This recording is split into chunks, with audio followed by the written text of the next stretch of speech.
He never thought it would be his voice that made them pause, but on that quiet Tuesday morning, it was hers.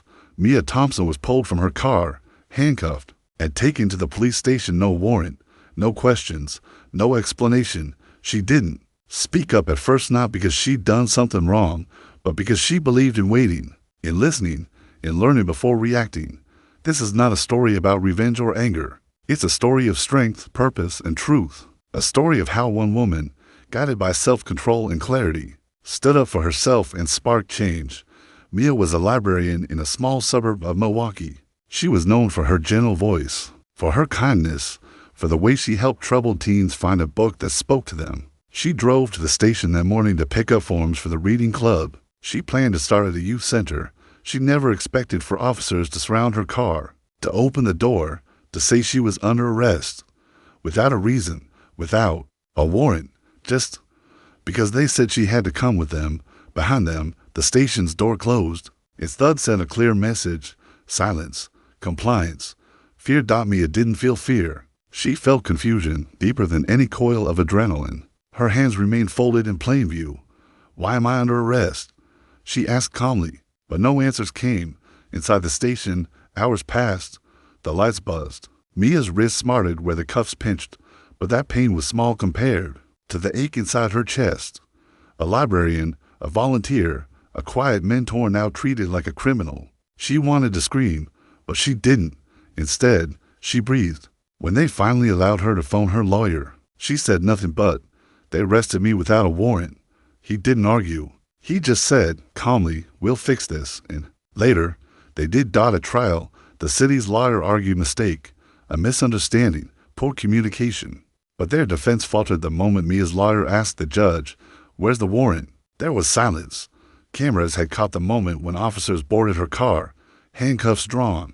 No clipboard, no signature, no justification, just assumption. Mia stood before the judge, composed in a gray suit she'd borrowed from her mother. When asked if she had anything to say, she simply stated, "I follow laws for a living. I respect authority, but authority must follow laws too." That was all. No emotion, just truth. The jury deliberated. They didn't clear the officers of wrongdoing. They found in her favor, ordering the department to change policies, to issue apologies, and to compensate her for violation of civil rights. But more than the verdict, what followed mattered more. The department instituted mandatory training on arrest procedures, transparent warrant protocols, a review of more than 100 similar cases. Mia didn't celebrate. She went back to the library, helped a student check out a novel. She didn't boast about her victory, but she answered questions about the law, patiently teaching the teens that rights weren't just words in books. She didn't have to shout to be heard. She spoke with poise. She spoke with reason. She spoke with heart. And that is how real change happens. This is her story, a story not of disruption, but of discipline, not of conflict, but of restoration, a reminder that sometimes the bravest thing you can do is speak soft, but speak the truth. After the trial, Mia's life didn't go back to what it was. Not entirely. The library doors still open every morning at 9 a.m., and she still arrived early, placing sticky notes with gentle quotes on the staff bulletin board. But people looked at her differently now. Not with fear, not with judgment, but with curiosity, respect, quiet admiration. Teenagers, especially, began to show up more often, not for books, necessarily, but for her. Some came after school, others lingered on weekends.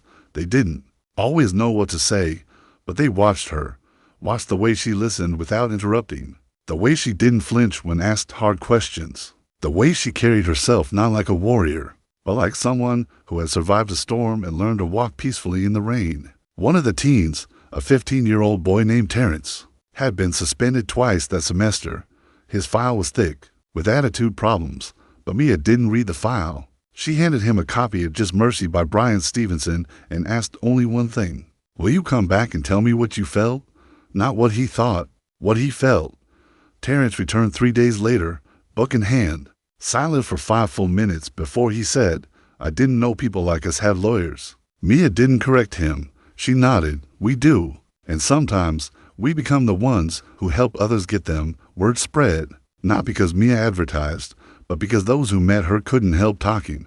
A woman who had been arrested without a warrant was now teaching students how to file public records requests, how to ask for badge numbers respectfully, how to speak clearly and firmly during police encounters, how to document without escalating. She started Saturday sessions called Rights and Quiet Strength. They were never loud. She always lit a single candle before speaking, a small gesture that reminded everyone in the room that clarity begins with calm. She taught mindfulness not as a spiritual practice, but as a survival one. One day, a girl named Jasmine, soft-spoken, barely 14, stood up during a session and said, "Miss Mia, what if they don't listen?" Mia smiled gently. "Then you make sure you listen. To yourself, to your breath. You remain the person you'll be proud of 5 years from now. You can't control their noise, but you can decide not to become it." That quote made it to the school hallway, printed in big bold letters above the counselor's office. You can't control their noise, but you can decide not to become it. The local news eventually picked up Mia's story, then a national outlet. She was invited to speak on panels, at legal reform events, and even at a university law school graduation. But she never sought fame. She only agreed if the organizers allowed students to attend, free of charge. During one keynote, she stood in front of a hall full of future lawyers and said, "I'm not here because I fought back. I'm here because I stood still when the storm tried to carry me away. Stillness is not weakness, it's wisdom." Applause came, but she never paused to soak in praise. Her mission was deeper. Eventually, Mia partnered with a local legal aid nonprofit to create the Still Foundation, an initiative to teach mindfulness, legal awareness, and emotional regulation to youth in over-policed neighborhoods. It wasn't flashy. There were no viral videos, just small rooms, quiet voices, and real, lasting change. One afternoon, years after her arrest, she was approached by a police officer at a school safety meeting. He looked nervous, young, earnest, clearly new to the force. "I read your story, ma'am," he said quietly. "It's why I joined. To be the kind of cop that does ask for the warrant." She looked at him not with triumph, but with hope. "That's all we ask," she replied, "that you see the people first." He nodded, and for a moment, the weight of so much history between them fell lighter. Mia never wanted to be famous. She wanted to be useful. She succeeded. She didn't set out to change school policy, but when you stand still long enough in truth, systems start to shift. It began with a hallway conversation. One day after her Saturday session, a parent approached, Mia holding a folder thick with documents. Her son had been suspended for defiance 3 times in one semester. Each time, it was for something vague: failure to follow instructions, talking back, or simply being disruptive. Mia asked one question: was he ever violent? The mother shook her head. "No, just frustrated. And honestly, I think he's scared. But when he tries to explain himself, they say he's being rude." Mia had heard it before. Vague disciplinary, language-coded phrases often used disproportionately on Black and brown students. She reviewed the documents carefully, then guided the mother in filing an appeal through the district's due process procedure. At the hearing, Mia attended not as a lawyer, but as a community advocate. She didn't raise her voice. She asked the panel, "Would you suspend your own child for asking why something was unfair?" That question hung in the air longer than any argument could. The boy's suspension was overturned, and word spread again, not through media this time, but through mothers, through church groups, through quiet whispers at grocery stores and bus stops. If they try to push your kid out, talk to Mia. She listens. Soon, Mia began collecting stories, disciplinary records, parent testimonials, emails, notes scribbled on paper napkins, from parents who didn't know what else to do. She compiled them into a report titled "Patterns of Silence: When Our Kids Speak and No One Listens." She delivered it to the school board in person, not in protest, but in presence. During her presentation, she said, "I am not here to shame schools. I'm here to remind us what they are meant for: safety, learning, and belonging. If a student doesn't feel safe to speak, they are not learning. If a student feels targeted for existing, they do not belong. And if a parent feels ignored, we have failed them all." That evening, the board voted unanimously to review the district's discipline code. 2 months later, they introduced new guidelines emphasizing restorative justice practices. The term defiance was removed from suspension criteria. Mia never celebrated publicly. Her joy came in moments most would overlook: when she saw a teacher kneel to meet a student's eye level during the conflict, When she watched a principal apologize to a mother in front of the staff, when she saw a young boy stay in class because someone finally asked him what was wrong instead of removing him. She also began working with families facing unlawful arrests. Not all made it to court. Many didn't want to relive the trauma. But Mia taught them what they could do: file reports, collect documentation, share their stories, and support each other.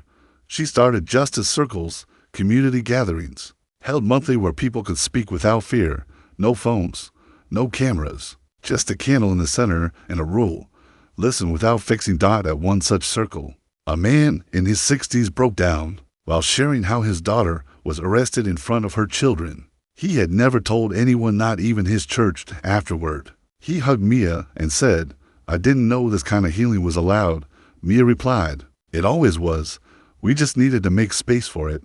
Her work reached further than she realized. College students began volunteering at her library sessions. A local judge invited her to speak at a training on trauma-informed legal practices. A law professor reached out, offering research support for her foundation. But Mia never got caught up in scale. She remained grounded, one life at a time, one conversation at a time. Her message never changed. You don't have to scream to be heard. You just have to speak from stillness and stand long enough for someone to notice. The youth she mentored began to internalize that. Some went into law, others became teachers. A few pursued social work or community organizing. All of them, in one way or another, carried her message forward. One of her students, Terrence, the boy she'd handed just mercy 2 years ago, got into college and majored in criminal justice. During his graduation speech, he said, "She taught me that the courtroom isn't just a place for punishment. It's a place where truth can sit down and finally be heard." She hadn't expected the call. It came quietly, through a voicemail. "Left late in the afternoon. Ms. Alvarez, this is Deputy Mayor Gaines. We've been reviewing community leaders for a new civilian task force on police oversight and reform. Your name came up more than once. We'd like to invite you to participate." Mia listened to the message twice. Then she sat still for several minutes, her phone resting face down on the table. She knew what this meant. It meant walking into a room filled with people, many of whom had the power to ignore or dismiss her, armed only with her story, her stillness, and her truth. She said yes. The task force convened in the downtown government building, a conference room lined with polished wood and American flags. Around the table sat a mix of uniformed officers, elected officials, attorneys, and a few selected civilians. Some eyes were curious, some skeptical, a few hostile. Mia wore a navy blazer, slacks, and a calm, firm expression. When it came time to introduce herself, she didn't begin with credentials or accolades. She began with a name. "I'm Mia Alvarez. I come here as a mother, a daughter, and a neighbor. I come here carrying the voice of a young woman named Tasha, nurse arrested without a warrant, outside her home, while trying to de-escalate an argument that didn't involve her. The charges were dropped, but the trauma remained. Some shifted uncomfortably. I'm not here to accuse anyone," Mia continued. "I'm here to reflect what many of you don't see, the space between a siren and a slammed door, between a badge and a bruised arm. That space matters, and too often it goes unexamined." One officer asked, somewhat tersely, "So what would you have us do differently? We have protocols." Mia didn't flinch. "I'd ask you to begin by listening, not to me but to the people whose doors you knock on, whose children watch from the stairs, whose voices shake when they speak to you, not from guilt, but fear." There was a long silence. Then a woman in uniform, Captain Ruiz, leaned forward. "What does listening look like in real time?" Mia nodded slowly. "It looks like standing down when the scene is calm. It looks like asking questions instead of making assumptions. It looks like training that includes not just tactics, but humanity. And it looks like leadership that holds itself accountable before the public demands it." Over the next few months, the task force met regularly. Mia brought data, yes, but more often, she brought faces. She invited individuals who had been stopped without cause, parents of children wrongfully detained, survivors of raids that turned up nothing. She asked them to tell their stories plainly, without theatrics, without anger, because truth, she knew, didn't need a spotlight, that needed space. Some officers softened, others hardened, but even those who resisted her presence couldn't deny the way public sentiment began to shift. When Mia spoke, one day, the chief of police himself approached her after a session. "You're a powerful speaker, he said. Mia replied gently, I'm not trying to be powerful. I'm trying to be clear. He paused, then asked, would you consider training our cadets? Maybe just once? Mia thought about the academy halls filled with young recruits, most of whom had never lived in the neighborhoods they patrol. Yes, she said, but only if I can bring others with me. I'm not the only voice that matters. So began a new chapter each quarter. Mia led a session for incoming cadets called Community Voices. She brought in formerly incarcerated men who'd been profiled, single mothers who'd called 911 and ended up in handcuffs, youth who had experienced stop and frisk without explanation. No one yelled, no one accused. They simply told the truth. One cadet asked after class, how do we earn back trust that was broken before we even got here? Mia looked him in the eyes. You show up consistently, you admit when you get it wrong, and you keep showing up even when it's uncomfortable. Years passed. Policies changed slowly. Body cams became mandatory. Officers received de-escalation training. A review board with civilian oversight was implemented. It wasn't perfect, but it was movement. Mia remained steady. She didn't crave headlines or praise. She valued eye contact, follow through, and the quiet courage of someone who learns to listen differently. Eventually, she received an invitation to speak at the state level before a legislative subcommittee considering new guidelines for law enforcement conduct. The room was larger now, the stakes higher, but her voice, as always, remained grounded. I'm not here to vilify, she told them. I'm here to humanize. Reform doesn't start with policy, it starts with empathy. And empathy begins when we stop needing to be right and start needing to understand. A few weeks after her testimony at the state legislature, a short clip surfaced online. It was just under 2 minutes long. Someone had trimmed it from the full public broadcast and uploaded it to a community YouTube channel. The moment captured, Mia standing in front of the microphone, hands lightly clasped, her voice steady. Empathy begins when we stop needing to be right and start needing to understand. The clip didn't explode overnight. But slowly, organically it spread. Activist groups shared it. Teachers passed it to students. A retired judge reposted it with the caption, "This woman speaks what we forgot to hear." Within a month, it had 2.5 million views. By the end of the second, Mia was getting emails from places she had never been: New Jersey, Georgia, California. Journalists requested interviews. University panels invited her to keynote. One major podcast asked for an exclusive. Mia hesitated. She never intended to become a face or a movement. Her mission had always been local, grounded, intimate. But she also knew that momentum like this, real, honest momentum born not from spectacle, but truth, was rare. So she said yes, selectively, carefully. She appeared on a podcast hosted by a former federal prosecutor, where they talked for an hour not just about her story, but about what it meant to rebuild trust from the ground up. She gave a talk at Howard University, addressing a room of young Black law students who asked brilliant, bold questions. She appeared virtually at a conference for police leadership in Seattle, but with every appearance, Mia made one thing clear: I'm not an icon. I'm a reminder that every courtroom decision begins long before the gavel. It begins in how we treat each other on sidewalks, in schools, in squad cars. She never monetized her platform. No sponsorships, no merch, no brand. Instead, she founded a quiet initiative called Neighbors Table, an informal, traveling series of conversations hosted in libraries, churches, rec centers. The rules were simple. Officers and civilians sat at the same table, phones off, voices calm. One person spoke at a time, real stories, no scripts. The first Neighbors Table session was held in a library basement in St. Louis, the next in a firehouse hall in Birmingham, the third in a Bronx youth center. Word spread quickly. Cities began reaching out to host. At every table, Mia sat with them, not as a moderator, not as a symbol, as a participant. She spoke, she listened, she took notes. At one session, a young Latino man barely out of high school told the group that after seeing his cousin thrown to the ground during a wrongful arrest, he stopped dreaming about college and started learning legal codes.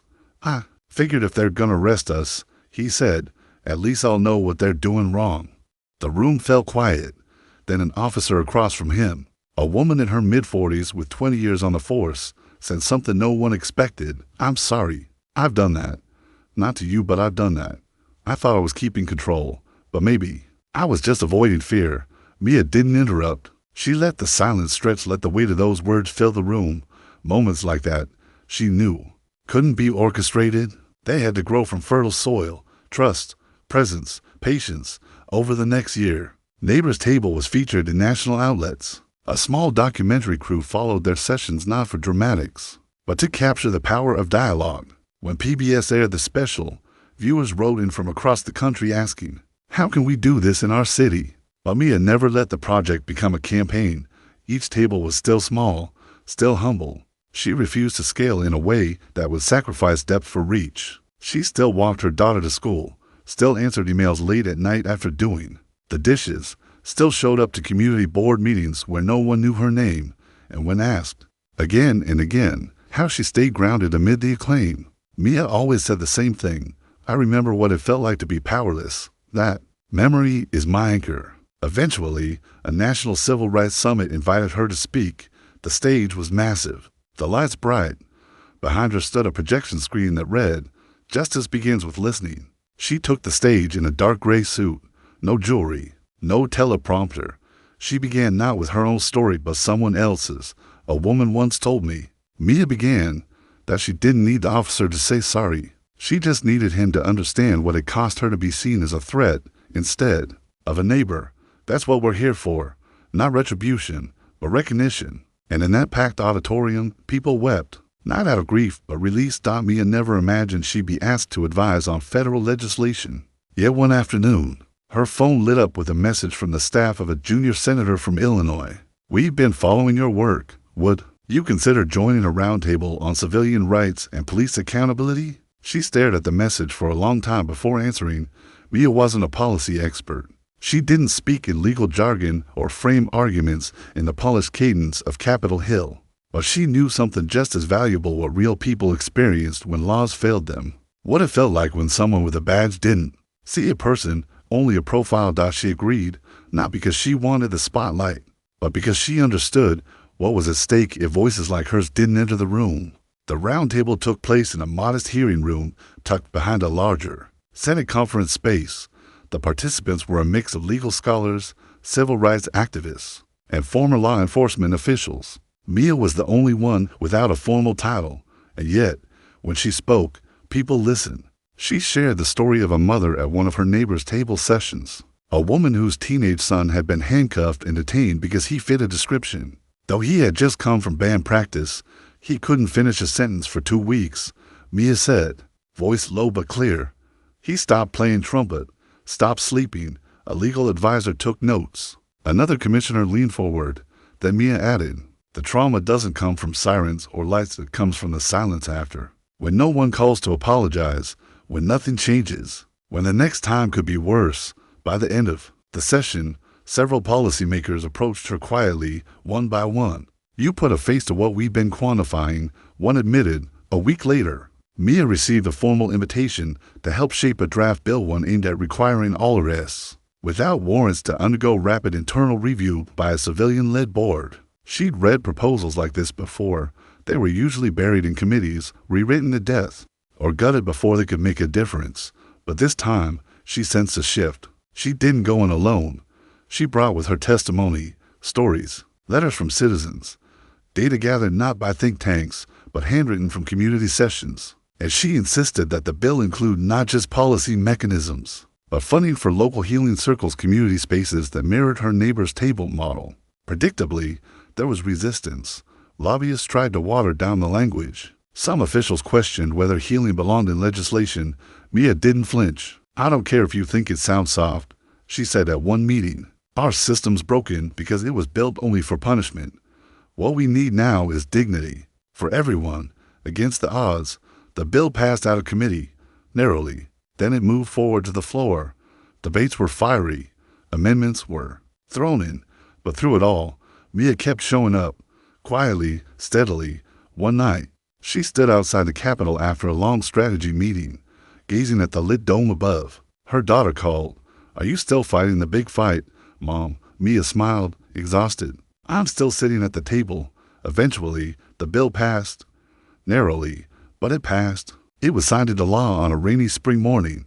Mia wasn't on stage. She stood in the back, alongside their mothers whose stories helped shape the final text. No cameras turned to her, but when the pen hit the page, tears welled in her eyes, not out of celebration, but relief. Relief that perhaps, for once, something would make it easier for the next person to speak up, to be heard, to matter. And yet, as Mia knew, the fight wasn't over.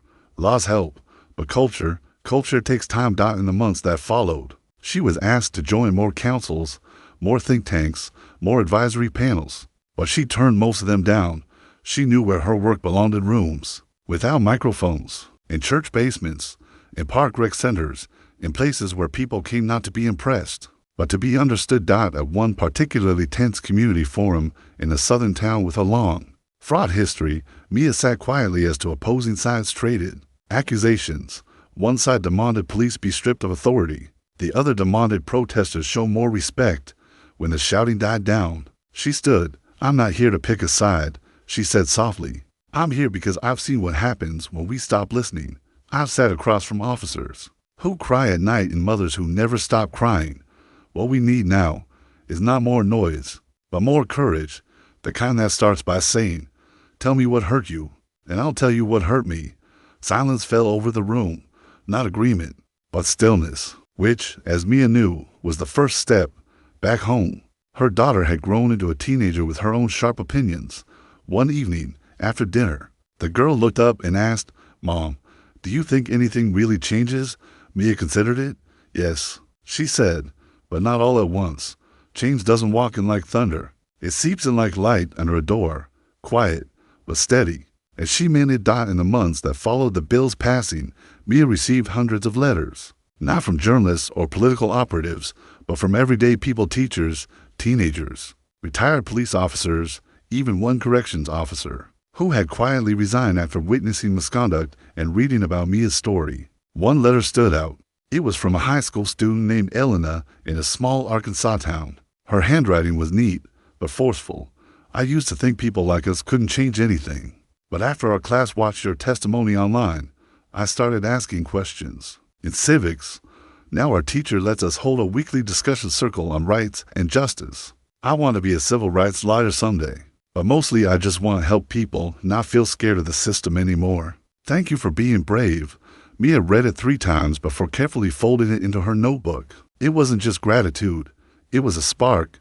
She knew the feeling. That moment when you go from watching the world to wanting to change it. Soon after, she began quietly mentoring students like Elena. She didn't launch a nonprofit or start a flashy campaign. Instead, she set up a monthly Zoom circle called Letters Forward. The rules were simple.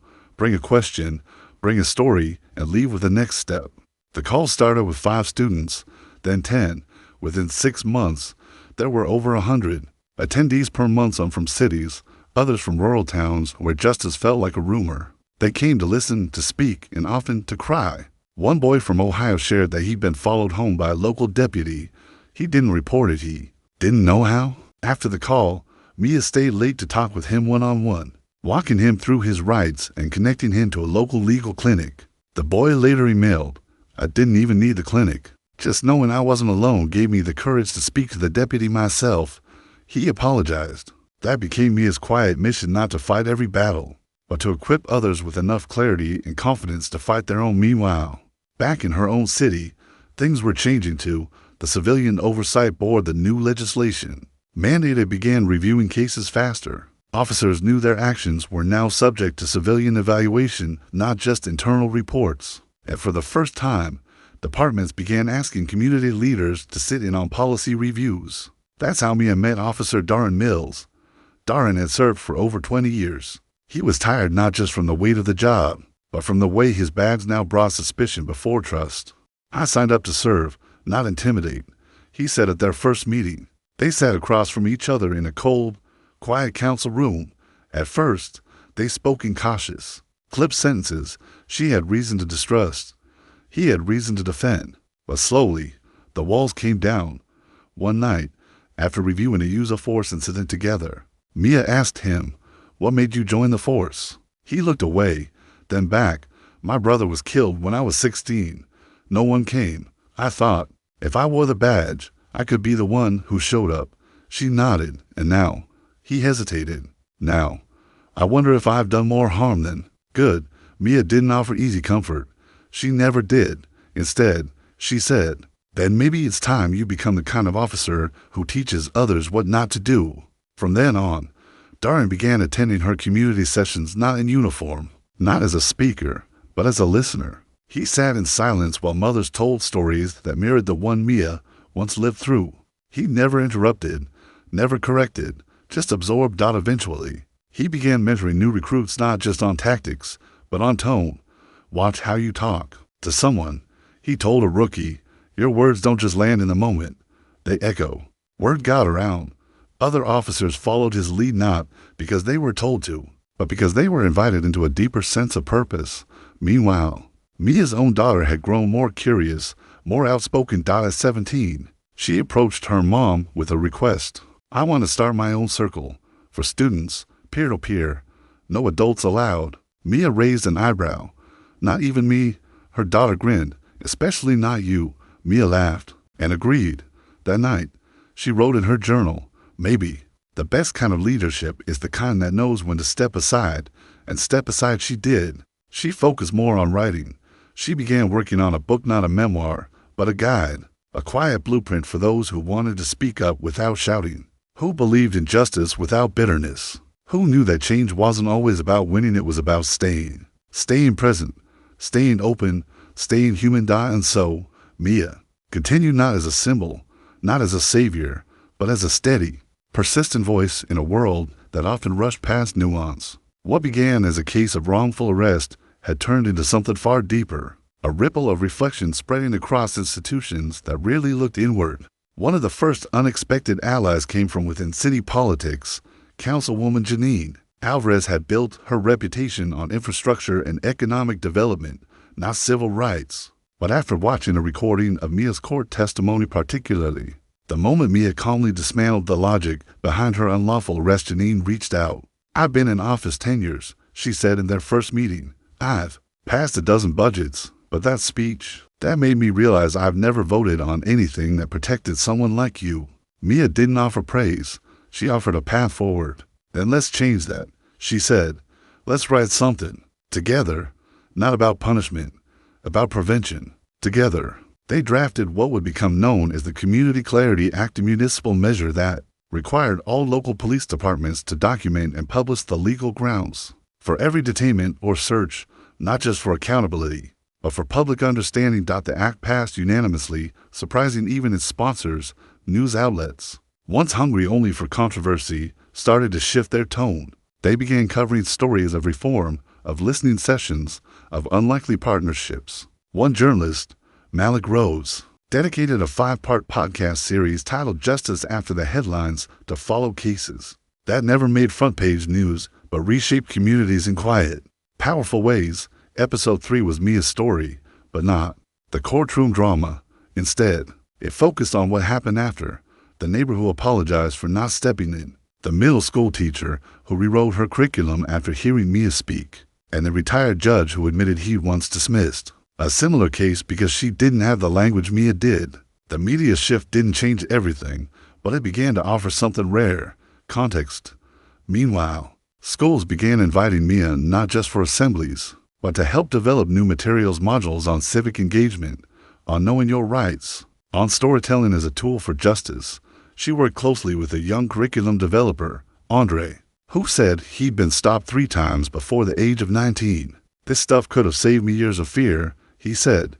It's not about turning kids into activists. It's about letting them walk through the world without feeling like a target. One of the most poignant moments came during a visit to a charter high school in Newark. After her talk, a soft-spoken girl named Leela approached her. My mom was arrested last year, Leela whispered. She didn't do anything. I used to be so angry, but when you spoke, I realized she wasn't weak.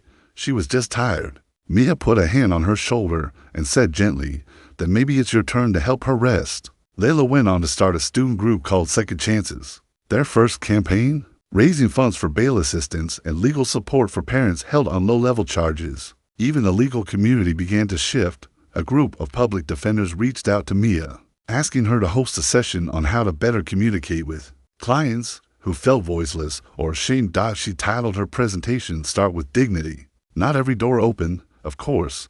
There were still whispers, still critics, still institutions that labeled her emotional or ungrateful for disrupting the status quo.